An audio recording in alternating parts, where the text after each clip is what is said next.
Olá, meus queridos amigos e alunos. Nós estamos aqui então para mais uma aula de Direito Penal.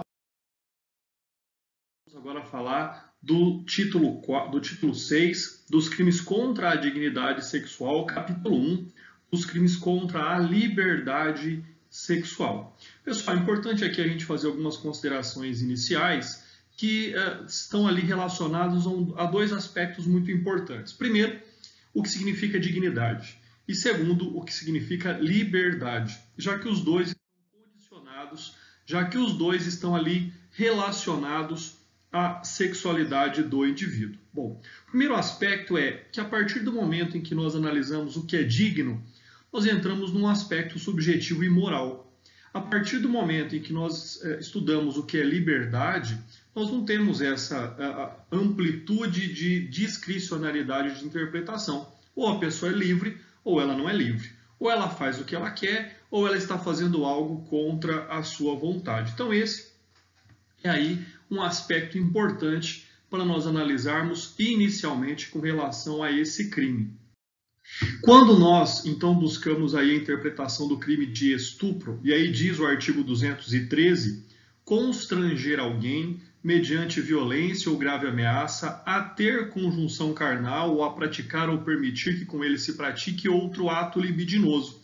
O que nós temos ali inicialmente? Primeiro, um crime que ele pode ser praticado alternativamente, né? Então, tanto faz que a pessoa pratique, que ela permita, que ela haja ou que ela deixe de fazer alguma coisa. Então, o que importa aqui, na verdade, é a manutenção da liberdade do indivíduo em praticar uma conduta contra a sua vontade ou em permitir que com ele se pratique contra a sua vontade, né? Na nova redação que nós temos do artigo 213, com todas as alterações que nós tivemos com a Lei 12.015 de 2009, alguns aspectos importantes também nós vamos abordar sobre o artigo 213, de que tratam esse tema, né? A pena para esse crime é a pena de reclusão, de 6 a 10 anos. Este é um crime considerado como um crime hediondo também, nos termos da Lei dos Crimes Hediondos. Parágrafo 1º. Se da conduta resulta lesão corporal de natureza grave ou se a vítima é menor de 18 anos e maior de 14, a pena é de reclusão de 8 a 12 anos. E se dessa conduta resulta, então, a morte, nós temos uma pena de reclusão de 12 a 30 anos. Bom, então, analisando esse artigo de crime, né, dentro ali do direito penal, da proteção que se dá a esse direito do indivíduo, né, o crime de estupro já não é mais como nós vimos no passado, onde sempre tem que haver violência, onde sempre tem que deixar vestígios, né? Hoje o crime de estupro passa por uma conduta muito mais contra essa liberdade, contra essa dignidade, do que simplesmente como se via no passado. Bom, com relação à hediondez da conduta do artigo 213, como eu disse, está lá previsto na Lei 8.072/90, artigo 1º, inciso 5º, de que o crime de estupro pertence a essa relação de crimes hediondos. E aí fica para nós essa análise da jurisprudência do STJ, que diz, né, que a terceira seção deste Tribunal Superior, ao apreciar o recurso especial do Distrito Federal, admitindo como representativo da controvérsia, firmou entendimento segundo o qual os crimes contra a dignidade sexual, ainda que praticados na sua forma simples e antes da edição da Lei 12.015 de 2009, são considerados como crimes hediondos. Então, esse é um aspecto importante que, independentemente da mudança trazida em 2009 pela Lei 12.015, esses crimes continuam sendo hediondos nos termos da Lei 8.070/90. Quando nós, então, analisamos o núcleo do tipo, ou seja, o constranger, né? Quando nós pensamos nesse constrangimento, ele tanto pode ser um constrangimento físico como um constrangimento moral, tá? Até porque no título de proteção legal nós temos lá a dignidade, nós temos lá a liberdade. Então esse é um aspecto importante, né? E aí nós temos doutrinas que trazem essa interpretação para da melhor forma possível, como por exemplo a da Crisólito de Gusmão. É o ato pelo qual o indivíduo abusa de seus recursos físicos ou mentais por meio de violência, e aí pensamos que pode ser uma violência física ou uma violência moral, conseguir ter conjunção carnal com a vítima, qualquer que seja o seu sexo. Essa é uma visão importante também, porque a partir de 2009, o homem passa a ser, por exemplo, o sujeito passivo do crime de estupro, e antes de 2009 ele não era o sujeito passivo. Então esse é um aspecto aí muito importante.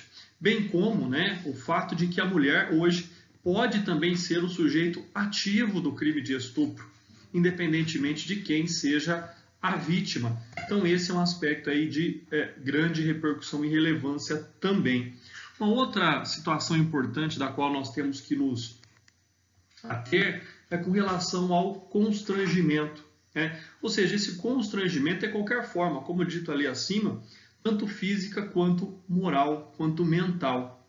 E aí então, quais são as finalidades? Primeiro, praticar ou ter a conjunção carnal. Segundo, praticar um ato libidinoso. Quando nós falamos em ato libidinoso, é qualquer ato que possa ferir a moralidade, a dignidade, a liberdade do indivíduo. Então, qualquer ato que tenha um cunho sexual que seja praticado contra o desejo, contra a vontade daquela pessoa. Então, ele acaba aí permeando por situações muito mais simples, por situações muito menos fisicamente agressivas, mas adentrando aí na violência moral, na violência, na dignidade do ser humano. E a letra C, permitir que com ele se pratique outro ato libidinoso. Então, são esses aspectos aí da qual a jurisprudência vem rechaçando desse direito. O contato físico entre a vítima e o agente, na verdade, hoje ele é um contato físico dispensável. A jurisprudência ela é pacífica nesse sentido de que não há mais necessidade de que haja o contato físico, mas o simples constrangimento que vá satisfazer ali, de algum modo, a lascívia do sujeito ativo deste crime. Então não há necessidade mais de que haja o contato físico entre o sujeito ativo e o sujeito passivo. Tanto é que hoje nós temos figuras administradas, figuras interpretadas conforme uma nova realidade social, por exemplo, como o estupro pelas redes sociais, o estupro pelo WhatsApp, por exemplo, é uma das figuras aí comuns e possíveis de se buscar aí uma interpretação legal. E aí eu trago mais uma vez a jurisprudência do STJ, que diz exatamente isso. Ou seja, se discute se a inocorrência do efetivo contato físico entre o recorrente e a vítima autorizaria a desclassificação do delito ou mesmo a absolvição sumária do acusado. Então, na verdade, não há necessidade, mesmo que eles estejam no mesmo ambiente físico, não há necessidade de que haja ali o contato físico entre o autor e a vítima. Leiam aí essa jurisprudência, ela é muito interessante, quando ela fala de um fato onde a vítima de 10 anos de idade, conduzida ao menos em tese a um motel e obrigada a despir-se diante de um adulto que efetuara pagamento para contemplar a menor em sua nudez. Então, ou seja, ali foi apenas um ato de visualização, de contemplação, mas logicamente que o crime de estupro está configurado, independentemente que o autor não tenha tido um contato físico direto com a vítima. Então, fica aí também essa ressalva, essa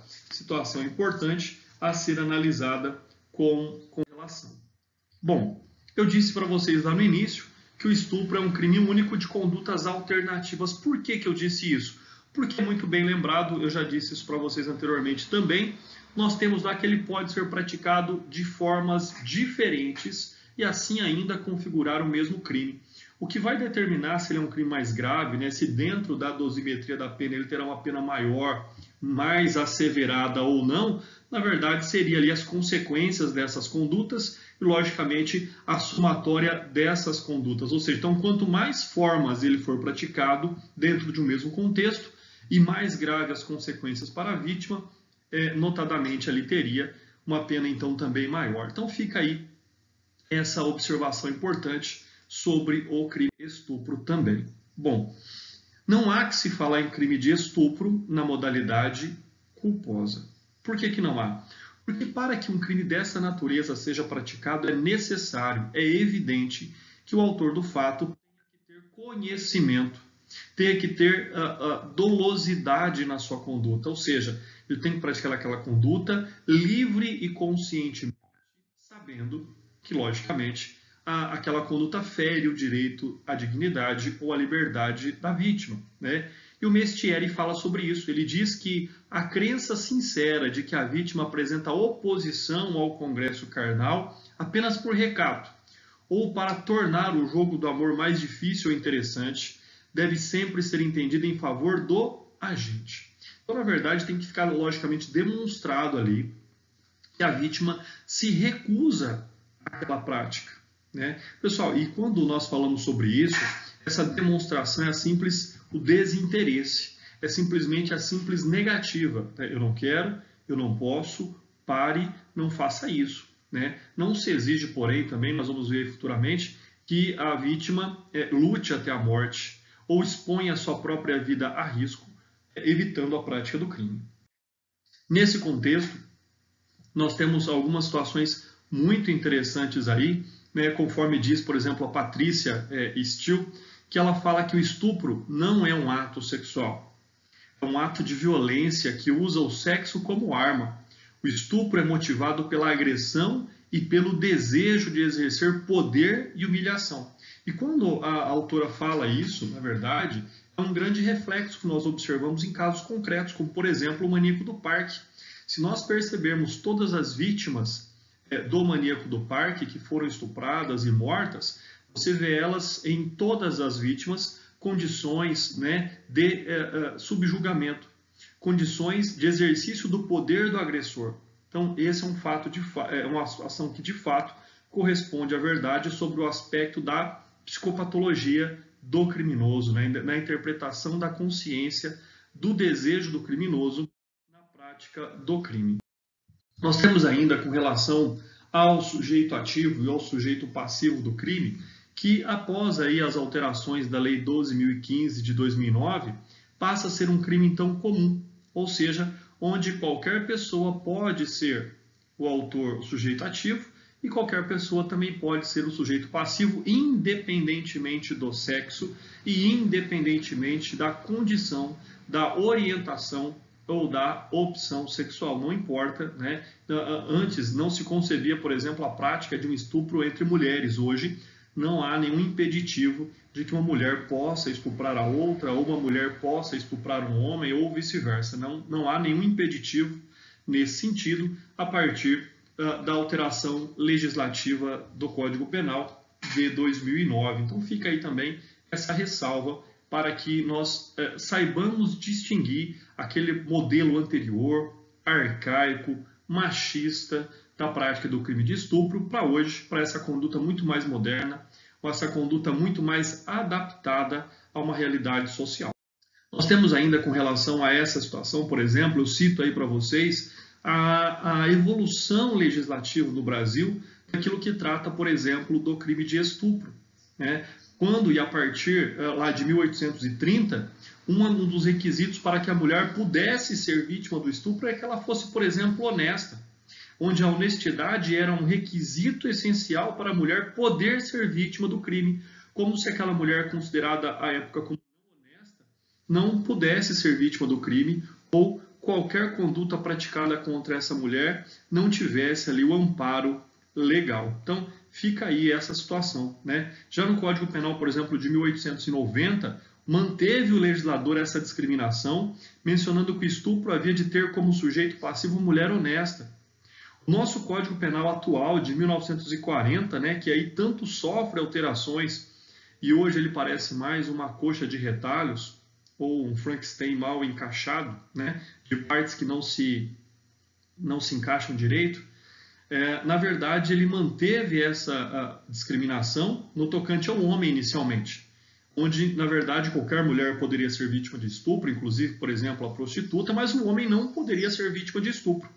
E aí, então, com a reforma do Código Penal pela Lei 12.015 de 2009, né, até por uma busca da interpretação constitucional da lei, onde todos são iguais perante a lei, então não haveria de ser diferente, pelo fato de que o homem também pode ser vítima de estupro. Então, na verdade, o que nós buscamos ali foi uma equiparação e uma aplicação dos princípios constitucionais da igualdade ao Código Penal, que não adotava esse mesmo princípio. O cônjuge como sujeito ativo, pessoal, é muito comum aí, né, nós termos o estupro marital. Não importa que as pessoas tenham uma relação duradoura, não importa que essas pessoas estejam juntas com o intuito de constituir família. Qualquer ato praticado contra o outro, que ali desrespeite a sua dignidade sexual, a sua liberdade sexual, estaria configurado o crime de estupro. Não importa se essas pessoas são casadas, não importa se essas pessoas têm um laço conjugal na esfera civil, qualquer desrespeito ao outro nesse aspecto, então, geraria a prática do delito. Né? E aí o Nilo Batista fala que a posição predominante pode assim ser sintetizada. O marido não pode cometer violência contra a mulher, salvo se for para obrigá-la à conjunção carnal. Se isto faz algum sentido, e aí a parte deste professor que vos fala não faz nenhum sentido, é o sentido de que a bestialidade e o desrespeito só encontram guarida no matrimônio, pessoal. Então, na verdade, não há nenhum poder, não há nenhuma doutrina, não há nenhuma jurisprudência que autoriza o marido ou a mulher ou qualquer pessoa dentro de uma relação conjugal a obrigar o outro, a constranger o outro, a praticar qualquer conduta ou permitir que com ele se pratique qualquer conduta contra a sua dignidade sexual ou contra a sua sexual. Aí eu cito para vocês de uma forma mais moderna aquilo que fala o CNJ sobre a possibilidade do estupro virtual, ou seja, a possibilidade de que alguém, sendo constrangido moralmente, seja ali obrigado a praticar qualquer ato, seja ele libidinoso, né, para satisfazer a lascívia de outra pessoa. Então tá aí, é um ponto pacificado já, como forma de nós aí também reprimirmos os crimes virtuais. Participação e coautoria, né? Por mais que seja um crime unissubjetivo, não impede que haja participação de outros indivíduos, até porque nós podemos ter a autoria mediata e nós podemos ter a autoria imediata do crime de estupro. Então, aí segue uma situação importante, né? Quando eu falo em autoria mediata, por exemplo, a possibilidade de qualquer pessoa ser autora mediata do crime de estupro. Uma situação pode ocorrer, por exemplo, quando uma mulher convencer um homem doente mental a manter relação conjugal carnal mediante violência ou grave ameaça contra outra pessoa. Então, essa mulher estaria utilizando esse homem doente mental, ou seja, essa pessoa que tem uma redução da sua capacidade cognitiva para praticar um crime. Essa mulher seria a autora mediata, porque ela utiliza o homem como uma arma de crime para a prática da conduta, né, como seu desejo do ilícito, e o homem doente mental, esse inimputável ou semi-imputável, seria o autor imediato do crime, aquele que pratica efetivamente a conduta. A mulher que o convenceu a praticar a conduta é considerada como autora mediata do crime de estupro. Com relação à consumação dessa conduta, nós temos que não exige, né, na verdade, a introdução completa do pênis na vagina ou vice-versa, ou independentemente dos sexos, né? Ou seja, não exige um contato sexual. Como a simples conduta que constrange alguém, que gere nessa pessoa o medo para a prática de uma conduta, estaria ali então configurado, consumado o crime de estupro. Bom, agora, um tema aí também bastante novo, bastante importante, seria o estupro por inseminação artificial. E aí a legislação, a doutrina diz que é impossível, né? O tipo penal exige para a sua configuração a conjunção carnal, que é a introdução do pênis na cavidade vaginal, outro ato libidinoso entre o agente e a vítima.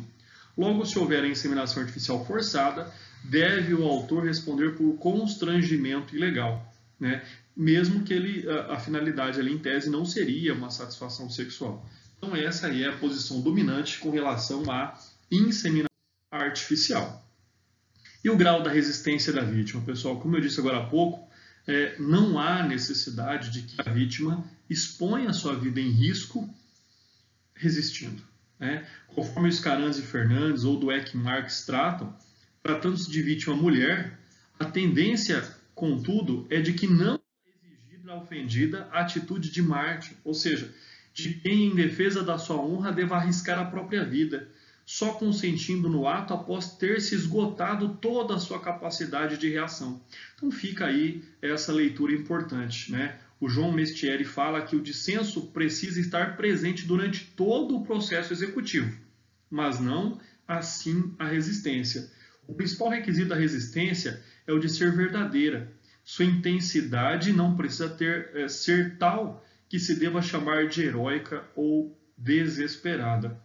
Então, o importante é que a pessoa não queira, que ela deixe claro que ela não deseja, que ela não autoriza aquele ato e que aquele ato fere a sua dignidade, aquele ato fere a sua liberdade. Mas não se obriga essa pessoa a, então, arriscar a própria vida para evitar a prática desse crime, né? Não se exige um desperdício de um direito maior, que é a vida, para a proteção de um outro direito. É isso que diz a doutrina.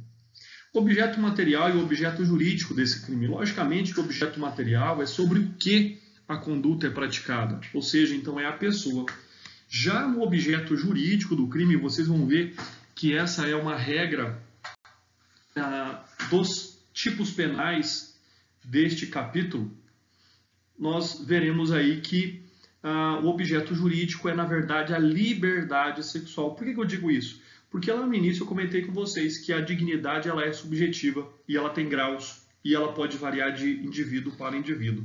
Mas a liberdade não. Ou é livre ou não é livre. Não existe um meio termo com relação a esse fato. Por isso que na classificação dos crimes este é um crime comum, é um crime material, ou seja, ele precisa produzir um resultado naturalístico, ou seja, o constrangimento, o medo, a violência física, a violência moral relacionado à dignidade ou à liberdade do indivíduo.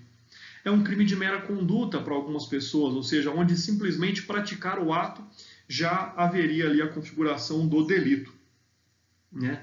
Porque pode haver ali a prática da conduta tanto de ordem física quanto de ordem moral, o que se justificaria então o crime de mera conduta. Bom, mas aí ele é um crime também classificado como de forma livre, ou seja, que deve ser praticado ou pode ser praticado de N formas, e nós vimos isso quando nós analisamos, por exemplo, o conceito amplamente ali discutido de ato libidinoso, né? Não existem limites para um ato libidinoso. E isso também vai variar de indivíduo para indivíduo, né? De acordo com o libido de cada um, de acordo com a condição de cada um daquilo que ele compreende que possa ser feito, que ele permite que se faça ou não. Então isso é um fato importante. Via de regra, é um crime comissivo que só pode ser praticado por ação, porém existe ali a presença, por exceção, do artigo 13, parágrafo 2º do Código Penal, em que ele também poderia ser praticado como um crime comissivo por omissão, onde a pessoa tem o dever legal de proteção contra a vítima e, na verdade, assim não faz. Então, ele poderia, se omitindo, concorrer para a prática desse crime também. É um crime instantâneo, é um crime de dano, é um crime unissubjetivo, como nós já falamos, né? E é um crime também plurissubsistente. Não se tem como praticar esse crime numa única conduta, de um único ato. E se ele é plurissubsistente, então automaticamente ele admite a tentativa. Exame de corpo de delito é prescindível, ou seja, nem sempre ele será possível. Imagina num crime onde só há um constrangimento ou num estupro virtual, como é que nós poderíamos fazer um exame de corpo de delito, por exemplo, na vítima? Nós não temos como fazer isso. Não apresentaria nenhum vestígio da prática do crime. Aí nós teríamos que ter uma perícia virtual para ver a forma ou como esse crime tenha sido praticado. Dá um pause aí agora, leia com atenção essa jurisprudência do Tribunal de Justiça do Ceará e verifique os precedentes jurisprudenciais nesse sentido. Dado o pause, pessoal, vamos retornar à nossa aula.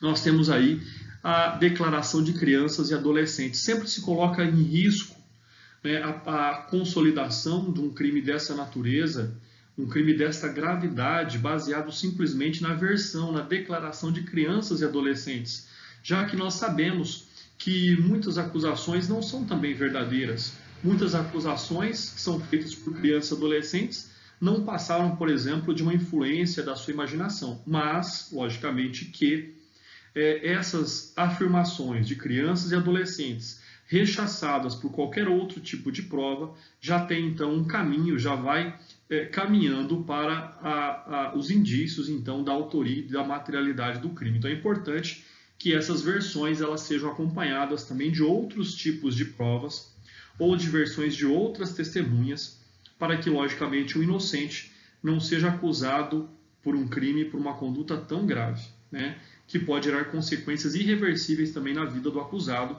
se futuramente ele for provado, considerado como um inocente. Então, tem que haver também aí esse cuidado dos acusadores e principalmente do julgador, quando a única prova se basear simplesmente nas declarações de crianças e adolescentes. E aí nós temos então um esquema comparativo importante, né, já finalizando a nossa aula de hoje, sobre a diferença do constrangimento ilegal para o estupro. Por quê? Porque até um certo ponto eles são crimes muito semelhantes e eles vão, na verdade, só ter uma distinção no final ali ou no objetivo de cada um dos crimes, como por exemplo, no constrangimento ilegal nós temos lá que a conduta é constranger alguém, assim como no estupro. No constrangimento ilegal, mediante violência ou grave ameaça ou por outro meio ou método, a mesma coisa acontece no estupro. A questão é a finalidade que esse constrangimento, essa violência são praticados. No constrangimento ilegal, para fazer ou deixar de fazer alguma coisa, aquilo que a lei não permite. No caso do estupro, aí sim nós temos aqueles tipos alternativos.